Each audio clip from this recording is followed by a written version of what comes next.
തദ്ദേശ തെരഞ്ഞെടുപ്പിൽ തനിച്ച് മത്സരിച്ച SDPIക്ക് നില മെച്ചപ്പെടുത്താൻ സാധിച്ചില്ല. UDF സഖ്യത്തിലും സഖ്യമില്ലാതെയും മത്സരിച്ച വെൽഫെയർ പാർട്ടിക്ക് 75 സ്ഥാനാർത്ഥികളെ വിജയിപ്പിക്കാനായി.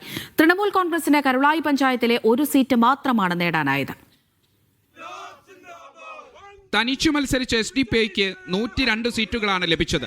91 ഗ്രാമപഞ്ചായത്ത് വാർഡുകളും 8 മുനിസിപ്പൽ വാർഡുകളും ഒരു കോർപ്പറേഷൻ ഡിവിഷനും ഒരു ബ്ലോക്ക് ഡിവിഷനും SDPI വിജയിച്ചു. 15 സീറ്റുകൾ നേടിയ ആലപ്പുഴ ജില്ലയിലാണ് കൂടുതൽ സീറ്റ് ലഭിച്ചത്. അമ്പലപ്പുഴ വടക്ക് പഞ്ചായത്തിൽ 6 സീറ്റുകളിൽ വിജയിച്ച് SDPI നിർണായക ശക്തിയായി. UDF തരംഗത്തിനിടയിലും ഒറ്റയ്ക്ക് നിന്ന SDPIക്ക് മുന്നേറ്റമുണ്ടാക്കാനായെന്ന് സംസ്ഥാന പ്രസിഡന്റ് CPL ലത്തീഫ് അവകാശപ്പെട്ടു. 75 സ്ഥാനാർത്ഥികളെയാണ് വെൽഫെയർ പാർട്ടിക്ക് വിജയിപ്പിക്കാനായത്. കഴിഞ്ഞ തവണത്തേക്കാൾ 10 സീറ്റ് വെൽഫെയർ പാർട്ടിക്ക് അധികം ലഭിച്ചു. നഗരസഭകളിൽ 16ഉം ബ്ലോക്ക് പഞ്ചായത്തിൽ 3ഉം ഗ്രാമപഞ്ചായത്തിൽ 56ഉം സീറ്റുകളാണ് ലഭിച്ചത്.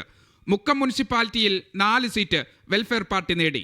വെൽഫെയർ പാർട്ടിക്കെതിരെ വിദ്വേഷം പ്രചരിപ്പിച്ച മുഖ്യമന്ത്രി പിണറായി വിജയനെ ജനങ്ങൾ തള്ളിയെന്ന് സംസ്ഥാന അധ്യക്ഷൻ റസാഖ് പാലേരി പറഞ്ഞു.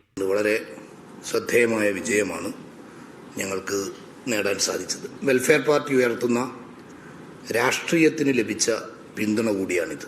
RMPക്ക് 29ഉം PDPക്ക് 3 സീറ്റുകളാണ് ലഭിച്ചത്. മീഡിയ 1 കൊച്ചി.